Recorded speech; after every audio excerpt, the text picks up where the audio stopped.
اور وہ جو کہتا ہے میں تو قادری ہوں، میں نے کہا کون سے قادری، کون سے قادری، کہاں پیدا ہوئے ہیں؟ بغداد معلیٰ کا جو قادری ہوگا وہ یہ عقیدہ رکھنے والا ہوگا۔ میں نے کہا طاہر القادری تم اور جتنے باقی تمہارے ہیں، ٹاپ والے بچندر سے لے کر بٹن والے کیڑے مکوڑے تک، تم سب الٹے بھی لٹک جاؤ، نمبر پہلا پھر بھی صدیق اکبر کا ہی رہے گا۔ میں جلدی سے آپ کو اس کے بعد اگلا جو حوالہ دیتا ہوں، یہ دیکھو یہ دو کتابیں میرے ہاتھ میں ہیں، دونوں گرین گرین ہیں، دونوں جیسے یہ گرین ہے اندر بھی اسی طرح گرینری ہے، ہریالی ہے اور سبزہ ہے۔ یہ کتاب اس کا نام ہے الغنیہ یا غنیۃ الطالبین، اور اس کا نام ہے اصول الدین، یعنی من عقائد اہل السنت والجماعہ۔ یہ ادھر توجہ، آج کے شہزادوں اور پیرزادوں اور صاحبزادوں کو بھی دیکھو، اقبال نے کہا تھا رمز و ایما اس زمانے کے لیے موضوع نہیں، اور آتا بھی نہیں مجھ کو سخن سازی کا فن، قم باذن اللہ جو کہہ سکتے تھے رخصت ہوئے، خانقاہوں میں مجاور رہ گئے یا گورکن۔ آج کے صاحبزادے تو یہ کتاب دیکھ کے نہیں پڑھ سکتے، ساری چھوڑو ایک سطر نہیں پڑھ سکتے، سیگے تو پھر اگلی بات ہے، ترکیب تو پھر بہت اوکھا معاملہ ہے، بہت اوکھا، یہ کتاب دیکھ کے نہیں پڑھ سکتے۔ اور کبھی ہمارے اولیاء وہ ہوتے تھے جو عربی میں یوں کتابیں لکھا کرتے تھے۔ یہ غوث اعظم نے کتاب لکھی ہے اہل سنت کے عقائد پر، اور یہ غنیۃ الطالبین اس میں بھی موجود ہے، دونوں میں ہے۔ اور ادھر توجہ، میں ہر جگہ کہتا ہوں اور تمہیں بھی کہنے لگا ہوں، ایک 11ویں وہ ہے جو تم کرتے ہو، تم نے کوئی بریانی کا اہتمام کر دیا، کوئی حلوہ بنا دیا، کوئی مٹن یا چکن یا کوئی بیف بنا دیا، تم نے کوئی اور سوغات تیار کی، وہ آج کھایا تو کل ختم۔ جو 11ویں کا لنگر ہم تمہیں آج دیں گے، اسے پکا دو، یہ قبر میں بھی ساتھ جائے گا، سر اشر بھی تمہارے ساتھ ہوگا۔ یہ غوث اعظم کی کتاب ہے اصول الدین۔ اب پھر میں ادھر چلوں گا، یہ ہمارے بر صغیر پاک و ہند سب کانٹیننٹ میں سلسلہ نقشبندیہ کا GHQ کیا؟ ادھر ہم نہیں بول رہے کوئی ہمیں ملک کا غدار نہ کہہ دینا، ہم اپنے نقشبندیہ کے GHQ کی بات کر رہے ہیں۔ اب تو یہاں وفاداری اور غداری کا بھی عجیب معاملہ ہے، خدا کی پناہ ہے، خود بدلتے نہیں قرآن کو بدل دیتے ہیں، کیا مت ماری گئی ہے۔ تو نقشبندیہ کا GHQ جنرل ہیڈ کوارٹر، جس کے بارے میں اقبال نے کہا تھا حاضر ہوا میں شیخ مجدد کی لحد پر، وہ خاک کے زیر فلک مطلع انوار ہیں، جس کے نفس گرم گردن نہ جھکی، جس کی جہانگیر کے آگے جس کے نفس گرم سے گرمی حرارت، وہ ہند میں سرمایہ ملت کا نگہباں اللہ نے کیا جس کو بر وقت خبردار۔ مجدد پاک لکھتے ہیں مکتوبات میں، کون ہے غوث جلی؟ غوث اعظم۔ فرمایا وہ ہیں جن کو امام مہدی کے آنے تک اللہ کریم نے حضور کا صدقہ منصب ولایت کبریٰ عطا فرمایا ہوا ہے۔ پھر وہ ایمانہ کیا مطلب؟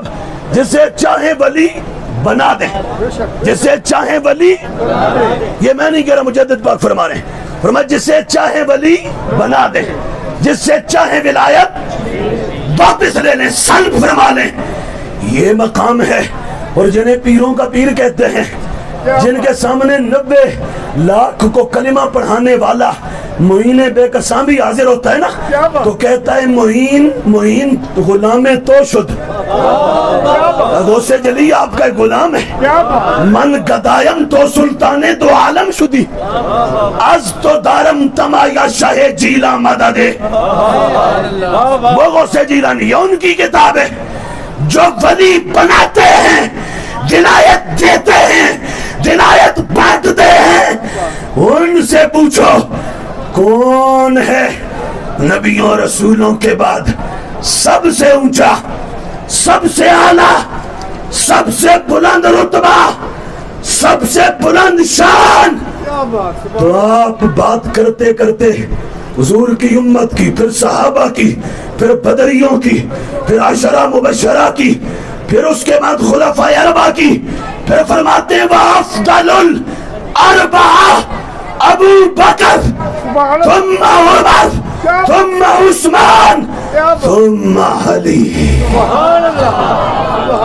فرمایا پھر نبیوں رسولوں کے بعد سب سے اونچا مرتبہ اللہ نے صدیق اکبر کو عطا فرمایا ہے۔ یہ ولیوں کے ولی غوث جلی فرما رہے ہیں۔ اور وہ جو کہتا ہے میں تو قادری ہوں، میں نے کہا کون سے قادری؟ کون سے قادری؟ کہاں پیدا ہوئے ہیں؟ بغداد معلّہ کا جو قادری ہوگا وہ یہ عقیدہ رکھنے والا ہوگا۔ کیا بات ہے؟ جو حضور غوث جلی کا غلام ہوگا اس کا تو یہ نظریہ ہوگا کیا؟ علی الاطلاق، علی الاطلاق میں بول رہا ہوں بار بار، یہ علماء یہ ٹرم سمجھتے ہیں، مطلب آسان یوں کہوں کہ بغیر کسی قید کے، بغیر کسی حد بندی کے، ظاہر میں بھی باطن میں بھی، خلافت میں بھی، ولایت میں بھی، غوثیت میں بھی، روحانیت میں بھی ابو بکر کا پہلا نمبر ہے۔ یہ حضور غوث العظم فرما رہے ہیں رضی اللہ تعالی عنہ، پہلا نمبر ظاہری خلافت میں بھی اور باطنی خلافت میں بھی، ولایت میں بھی اور روحانیت میں بھی۔ دوسرا حوالہ اور تیسرا حوالہ صرف سیدوں کی بات کرتے ہیں، علی کی اولاد کی بات کرتے ہیں۔ علی کی اولاد، یہ کتاب ہے میرے ہاتھ میں جن کی بابت تمہارے سیالکوٹ کا اقبال کہتا ہے سید حجویر مخدوم امم مرکد او پیر سنجر را حرم بند آئے کو سارا سا گسیخ در زمین ہند تخم سجدہ ریخ از نگاہش خانہ باطل خراب پاسبان عزت ام الکتاب صبح ماز بہر او تابندگست خاک پنجاب از دم او زندگست۔ اقبال کہتا ہے سنو، پنجاب کی مٹی تو مردہ تھی، اس میں روح پھونکنے والے کو داتا حجویری کہتے ہیں۔ داتا گنج بخش رضی اللہ تعالی عنہ، آپ کا مسلک، مکتب، مشرب، مزاج، طبیعت اور عقیدہ، یہ داتا حجویری رحمت اللہ علیہ آپ کا کشف المعجوب میں فرماتے ہیں کہ حضور کے بعد جس طرح پہلے خلیفہ ابو بکر تھے، اسی طرح تمام امتوں میں سب سے بڑے ولی کا نام بھی صدیق اکبر ہے۔ اور یہ میں بالکل آخری حوالہ دیتا ہوں اور اس کے بعد اپنا جو وہ ہم سلسلہ گفتگو کا سمیٹتے ہیں۔ یہ میرے پاس کتاب ہے حضور عالم، حضور قبلہ عالم پیر مہر علی شاہ رضی اللہ عنہ، فتاوی مہریہ، اور آپ کی دوسری کتاب تصفیہ ما بین سنی و شیعہ، اس میں بھی ہے، اور کلمت الحق میں بھی ہے، اور مہر منیر میں بھی ہے۔ آج ادھر آج کے گولڑوی بدکے ہوئے ہیں اور ادھر بھی سیالکوٹ میں تمہارے کئی ہیں، ہم پیر میرے علی شاہ صاحب کا نام آئے گا تو دونوں ہاتھ ایسے کر کے سلوٹ کریں گے، ایسے سلام کریں گے، اور قبلہ بابو جی کا پیر میرے علی شاہ کے لختے جگر کا نام آئے گا دونوں ہاتھوں سے سلوٹ کریں گے۔ لیکن اگر کوئی یہ کہے گا نا، آج اگر کوئی یہ کہے گا کہ معاذ اللہ سب سے بلند ستارہ علی کا ہے، تو ہم یہ نہیں مانتے، ہم یہ نہیں مانتے۔ ستارہ بلند علی کا بھی ہے، سیدہ زہرا کا بھی ہے، حسن کا بھی ہے، حسین کا بھی ہے، اہل بیت اور صحابہ سب کا ہے، لیکن سب سے بلند ستارہ صدیق اکبر کا ہے. کیا بات ہے، سبحان اللہ. سب سے بلند ستارہ ابو بکر کا ہے. سبحان اللہ. یہ دھاندلی ہم نہیں ہونے دیں گے. اور آج ایسے ہو رہا ہے اور یہ کیا جا رہا ہے. اور وہ پہلے نجد و دیوبند کے کیڑے کتابیں چھاٹتے تھے. اب میں طالب علم تھا کوئی رابعہ خامسہ کا. اس وقت میں نے پیر مہر علی شاہ رحمت اللہ علیہ کی کتابیں پورا سیٹ لیا تھا اور وہ پورا سیٹ ہمارے پاس کتابوں کا موجود ہے اور یہ بھی پرانا فتاوی میرا ہے اور وہ ہمارے پاس ہے. ہم نے بار بار پڑھا بھی, اس کو بیان بھی کیا. ابھی ہم بھاولپور ایک جگہ تھے تو ایک مولانا انہوں نے ذکر کیا, کہتے ہیں پیر مہر علی شاہ کی کتابوں کا بدلا جا رہا ہے. میں نے کہا یہ کیسے ہو سکتا ہے کہ کوئی دن دہاڑے یہ کام کرے. بہرحال مڑ کے میں لاہور آیا اور اسپیشل خدا گواہ ہے کوئی کام نہیں تھا, اسپیشل گولڈا شریف گیا اسلام آباد, کتابیں دوبارہ نیا سیٹ خرید کے بھی تازہ لائے. جب لا کے چیک کیا, خدا کی قسم میں ذمہ داری سے کہہ رہا ہوں, تسویہ ما بین سنی و شیعہ جو پہلے والی کتاب ہے اور نئی اب والی ہے, 5 جگہوں سے عبارتیں اڑا دی گئی ہیں.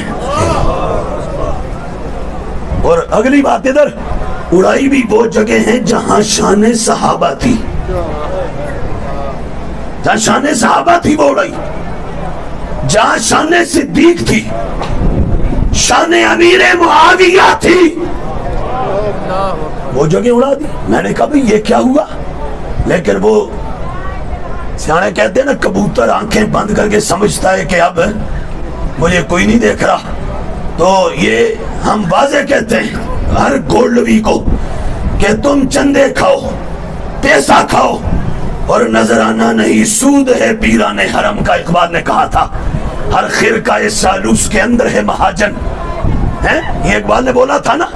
اور دوسری جگہ اقبال کہتے ہیں صوفی پشمینہ پوش حال مست, از شراب نغمہ قوال مست, آتش از شیر عراقی در دلش, در نمی سازد بقرآن محفلش, از کلاه و بوریا تاج و سریر, فقر او از خان کہاں باجگیر. اقبال کہہ رہے, میں نہیں کہہ رہا. خدا کی قسم میں اگر صرف اقبال کو پڑھ دوں آج کے پیروں کی گردنوں پہ آرا چل جائے گا, آرا چل جائے گا. ان میں سے کوئی نہیں بچتا, صرف وہی بچے گا جو بریلی کے تاجدار کے مسلک کا سچا لمبردار ہوگا, اور کوئی نہیں بچے گا. تو بہرحال کتابیں بدل رہے ہیں تو ہم کہتے ہیں سب زادو, اے شہزادو اور پیر زادو, اے بھٹکے ہوئے شہزادو سنو, چندے تم کھاؤ, ہمارا کوئی اس سے لینا دینا نہیں ہے, پر یہ کتابیں تمہاری جاگیر نہیں ہیں, امت کی وراثت ہے. تم بدلو گے تو ہم چھپوا دیں گے, ہم چھپوا دیں گے. بدلو تم اپنی دوڑ لگاؤ, اپنا ایڑی چوٹی کا زور لگاؤ, ہم بھی بریلی کے تاجدار کا کھایا ہوا لنگر حلال کر دیں گے. اور جو بزرگوں نے لکھا تھا کھول کھول کے دکھائیں گے. ادھر یہ کتاب میرے ہاتھ میں, میں یہ کیوں کہنے لگا ہوں, بار بار کہہ رہا ہوں گولڑوی کیوں, ہمارے جو اصل گولڑوی ان سے ہمارا کوئی رولا نہیں ہے. جو کچھ گولڑوی ہیں نام نہاد. میں ایک جگہ تھا تو جگہ بھی عام نہیں تھی, پیر محمد شفیق رضوی چکوال میں جہاں شیعہ کا گڑھ ہے, کو 10 امام باڑوں کے مرکز میں بیٹھا تھا. ایک پرچی آئی کہ جی دیکھ کے بستر کر دیا تھا فیصلہ ہجرت کی شب, عقل کا اندھا بھی ترتیب کے چکر میں ہے. یہ شعر میرے پاس آیا اور سوال آیا, کہا جی یہ شعر پڑھنا کیسا ہے؟ میں نے کہا یہ شعر پڑھنا تو سیدھا اہل سنت سے بغاوت ہے.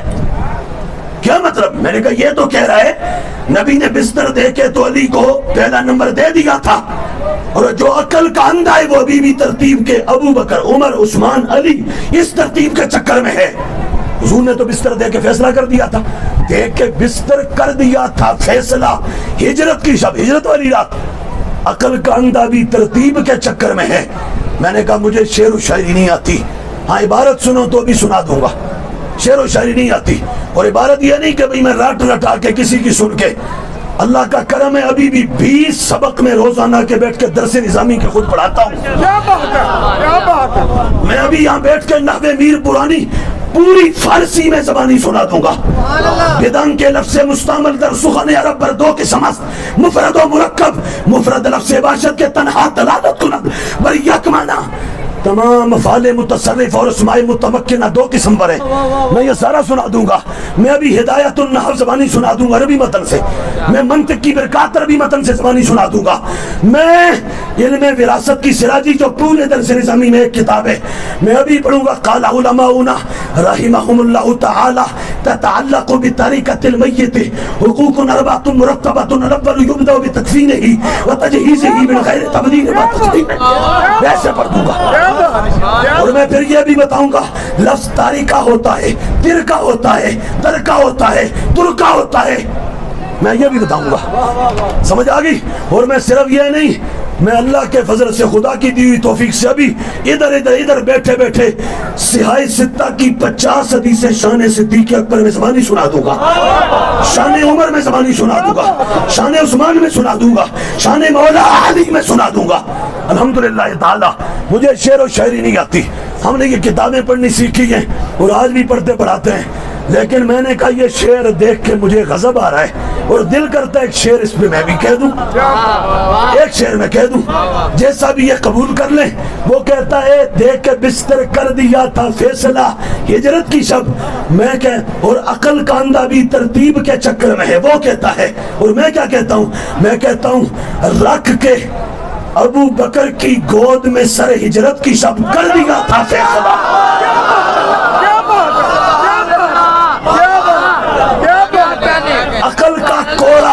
عقل کا کورا ابھی اپنے ڈھگوسلوں کے چکر میں ہے. کیوں؟ میں اپنی بات نہیں کر رہا. امام جعفر صادق آپ کا مناظرہ ہوا ایک شیعہ سے موجود ہے ہمارے پاس اصل اوریجنل. امام جعفر صادق کا لمبا مناظرہ عربی میں ادھر کلیجہ ٹھر جائے گا، کلیجہ ٹھر جائے گا. میں ایک بات ہر جگہ کہتا ہوں، یہاں بھی کہہ دوں، علی کو بھی امام مانتا ہوں، حسن کو بھی امام مانتا ہوں، حسین کو بھی امام مانتا ہوں، اور زین العابدین کو بھی امام مانتا ہوں، محمد الباقر کو بھی امام مانتا ہوں، اور جعفر صادق کو بھی امام مانتا ہوں. میں علی امام موسیٰ کاظم کو بھی امام مانتا ہوں، علی رضا، تقی، نقی، حسن عسکری، ان سب کو امام مانتا ہوں. اور خدا کی قسم ان سب سے بڑا میں جسے امام مانتا ہوں اسے صدیق اکبر کہا جاتا ہے. اور وجہ یہ کہ امام جعفر صادق کا جب مناظرہ ہوا نا، ادھر توجہ، جب مناظرہ ہوئے کرافسی سے تو وہ اپنی دلیلیں دے. امام جعفر صادق اپنی دلیلیں دے. وہ دلیلیں دیتے دیتے ادھر کلیجہ ٹھنڈا ہو جائے گا. علی کا پوترا بول رہا ہے، اس نے کہا میں تو کہتا ہوں علی افضل ہے ابو بکر سے، اور علی کا نمبر ابو بکر سے آگے. امام نے فرمایا امام جعفر صادق علی کا پوترا ہے، شہزادہ ہے، خانوادہ نبوت کا چشمہ چلا گئے. امام جعفر نے کہا دلیل کیا ہے؟ کہتا ہے جی دلیل یہ ہے، دیکھو نا ہجرت والی رات نبی نے نبوت والا بستر علی کو دیا تھا، تو جس کو نبوت کا بستر دے دیا اس کا پہلا نمبر نہیں ہے تو وہ افضل نہیں ہے تو کون افضل ہے؟ حضرت امام جعفر نے کہا یہ دلیل ہے. فرمایا مان لیا، بس یہی ہے؟ کہا یہی ہے. فرمایا میری سن، تجھے نبوت کا بستر تو نظر آ گیا، تجھے یہ نظر نہیں آیا کہ نبوت کے بستر پر تو علی لیٹا ہوا تھا اور نبوت خود 3 دن تک ابو بکر کی گود میں سر رکھ کے لیٹی ہوئی تھی. نبوت کا بستر نظر آ رہا ہے اور خود نبوت والا نظر نہیں آ رہا. یہی حال آج کے کچھ پیرزادوں کا ہو گیا اور کچھ بگڑے ہوئے خطیبوں کا ہو گیا، اور جدھر دیکھتے ہیں کوئی چندہ مال زیادہ آ رہا ہے تو ادھر دوڑ پڑتے ہیں. بہرحال میں گفتگو اور بات سمیٹتے ہوئے کہہ رہا ہوں، ابھی بھی اس وقت بھی میں ابھی بالکل لگے ہاتھوں میں 1 2 نہیں 50 حوالہ جات صحابہ اہل بیت سے لے کر آج تک امت کے اکابرین کے اس پر پیش کر سکتا ہوں کہ خلافت ظاہری میں بھی پہلا نمبر صدیق اکبر کا ہے، اور خلافت باطنی یعنی ولایت میں بھی پہلا نمبر صدیق اکبر کا ہے. جیسے سب سے بڑا خلیفہ ابو بکر ہے، ویسے ہی کائنات میں نبیوں کے بعد سب سے بڑا ولی بھی صدیق اکبر ہے. ہمارا یہ عقیدہ ہے، یہ ہمارا مسلک ہے، اور اس کو درگاہوں پر بیان کرو، آستانوں پر بیان کرو، اور ولیوں کی چوکھٹوں پر سناؤ اور بتاؤ مولا علی کی عظمت بے پناہ، بہت زیادہ، اربوں خربوں شان مولا علی کی، لیکن علی کبھی اس بندے سے راضی نہیں ہوں گے جس سے علی کا امام ابو بکر عمر اور عثمان راضی نہیں ہوں گے، اور علی اس بندے کو قبول کریں گے جس سے مولا صدیق، مولا عمر اور مولا عثمان راضی ہوں گے۔ اللہ تعالی مجھے آپ سب کو صحابہ کرام علیہ رضوان اور اہل بیت اطہار سب کی محبت عطا فرمائے، اور جس کا جو مقام ہے اللہ میں اس کے اس مرتبہ کے سامنے ہمیشہ سر تسلیم خم رکھنے کی توفیق عطا فرمائے۔ مجھے حجازی صاحب نے کہا کہ کچھ قرآن سنا دیں، تو سپیکر کھول بھائی تیرا، پھر اگر سپیکر چلتا ہے تو قرآن سنا دیں۔ اور ادھر یہ میں نے ابھی اقبال کا شعر پڑھا تھا، اقبال کہتے ہیں آج کے ان شہزادوں کی چوکھٹوں پہ جاؤ، ان کی مجلسوں میں جاؤ، تمہیں قرآن نظر نہیں آئے گا۔ تمہیں کیا نظر آئے گا؟ کہا یہ ہر وقت شعروں پہ رقص کرتے نظر آئیں گے، اور جب انہیں کہا جائے قرآن تو انہیں دیکھ کے ناظرہ پڑھنا بھی شاید نہ آئے، دیکھ کے ناظرہ، خدا کی قسم ہے، ہاں ان کو ناظرہ بھی دیکھ کے شاید درست نہ آئے۔ اور بات ان کو کرتے ہیں جنہیں امام احمد رضا بریلوی کہا جاتا ہے۔ ایک صاحبزادہ ہے، بڑا اس کو مسئلہ بنا ہوا ہے، ہر سال عرس پہ اعلان کرواتا ہے، کہتا ہے ہم بریلوی نہیں ہیں، اونچی آواز سے اعلان کرواتا ہے ہر سال عرس پہ۔ میں کہتا ہوں جناب جی یہ کیا ضرورت ہے اعلان کروانے کی، تمہیں کس نے بریلوی کہا ہے؟ بریلوی اس طرح کے بلبلے نہیں ہوتے، بریلوی ہوتا ہے وہ جو ٹناٹن سنی ہوتا ہے۔ تمہارے جیسوں کو بریلوی کس نے کہا؟ جس کی بغل میں زلفی بخاری بیٹھے، شیعہ کا وہ دلال بیٹھے اور وہ چولہا بیٹھے، وہ بریلوی نہیں ہوتا۔ بریلوی تو وہ ہوتا ہے جس کی نشست و برخاست صدیق اکبر کے غلاموں کے ساتھ ہوتی ہے۔ ہر سال اعلان کرواتا ہے ہم بریلوی نہیں ہیں، اور وہی جب مسجد رجسٹر کروانے جاتے ہیں نا حکومت کے کھاتے میں، تو وہاں جا کے کہتے ہیں ہم بریلوی ہیں۔ وہاں تو خانہ ہوتا ہے نا، آپ بریلوی پہ کرو یا دیوبندی پہ یا وہابی پہ، اہل حدیث پر یا پھر شیعہ پر، تو وہاں جا کے کہتے ہیں بریلوی کے خانے کو اوکے کرتے ہیں۔ میں نے کہا مسجد مدرسہ رجسٹر کروانا ہو تو بریلی کا تاجدار اس کا نام یاد آ جاتا ہے، اور ویسے تمہیں چڑ ہے نام بریلوی سے۔ ہم واضح ہمارا مسلک اہل سنت و جماعت ہے، ہم واضح کہہ رہے ہیں، لیکن بریلی کے تاجدار کا مسلک کو سنیت سے علیحدہ نہیں، بریلوی اسے ہی کہتے ہیں جسے سنی کہا جاتا ہے، وہ سنی ہے جسے بریلوی کہتے ہیں۔ تو بہرحال الحمدللہ تعالی ہم اللہ کے فضل سے سب سے پہلے مسلمان ہیں، پھر ہم اس کے بعد سنی ہیں، ہم حنفی ہیں، اور ہم اللہ کے فضل سے بریلوی بھی ہیں۔